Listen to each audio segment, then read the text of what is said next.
This time last year, remember where we were? We were about to take a running stage dive into a chasm. And that chasm was political uncertainty. And the quote from Smuts, and I'm going to get it as right as possible, South Africa is that peculiar kind of place where things are never as good as they should be, but never as bad as they could be. We're in a really unique space right now. We've got an economy that's fairly broken. We've got a society that is fractured. We've got people who don't trust each other. We've got politicians throwing water bottles and punches and rude names at each other in Parliament. Ignore them. Ignore the noise. It's a time really now that either we make or break this place. And echoing Bill Clinton, here's the words of advice to South Africa about this unique opportunity that we have to rebuild 1994 style. Don't screw it up. From the 42nd leader of the free world, the most basic advice in the world, it's up to you. Don't screw it up. Somebody to give you some guidance today on how not to screw it up, because he almost did himself. So you're going to have to disclose more about what you sold and how much you sold it for, and did you get a bigger margin than anyone else has ever got from cash converters, as he created the first cash converters in South Africa. Ladies and gentlemen, please a very warm welcome for Richard Mukheibir. Thank you, Bruce. And as Bruce alluded to it as well, we sit at that point in our juncture in our country at the moment. It's almost akin to 1994. Long story short, we were looking around for opportunities.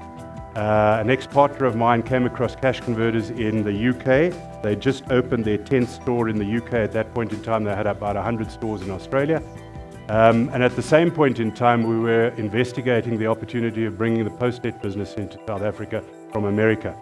Long story short, we put the two businesses together and we established them in and around 93, 94. In fact, I signed the master license for cash converters in South Africa on the 1st of April 1994. So maybe just to start with the process and give you a sense of what we think a franchise is all about, so maybe a definition. Franchising is really all about the distribution of a product or a service.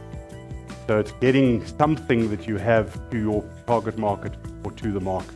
When we brought cash converters into the country, we only did buying and selling, and you probably know the brand in that context. If you've got something lying around at home that you no longer need, take it to cash converters, they'll give you cash for it on the spot, and then you can get rid of the kit and we'll clean it and fix it. Cash converters internationally is fundamentally a pawnbroker, so they lend money against secured assets. And our view at the time when we brought it into the country was that it would be difficult enough to take this brand and mainstream it if we were linked to pawnbroking. And so we decided we were only going to do buying and selling of second-hand household goods for the first 10 odd years.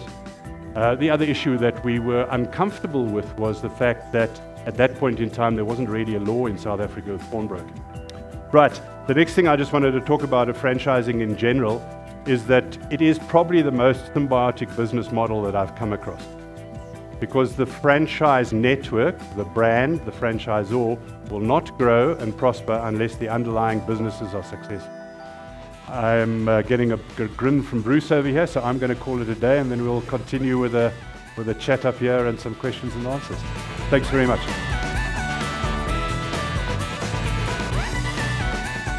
So the team has pulled all of this together. Thank you very much to Nedbank for making it possible to be here, and particularly to Richard for taking time out of his franchise business to come here to share his wisdom, to share his stories with you, and to teach today. Thank you very much, Richard. And thank you all for coming. Thank you very much. Thank you.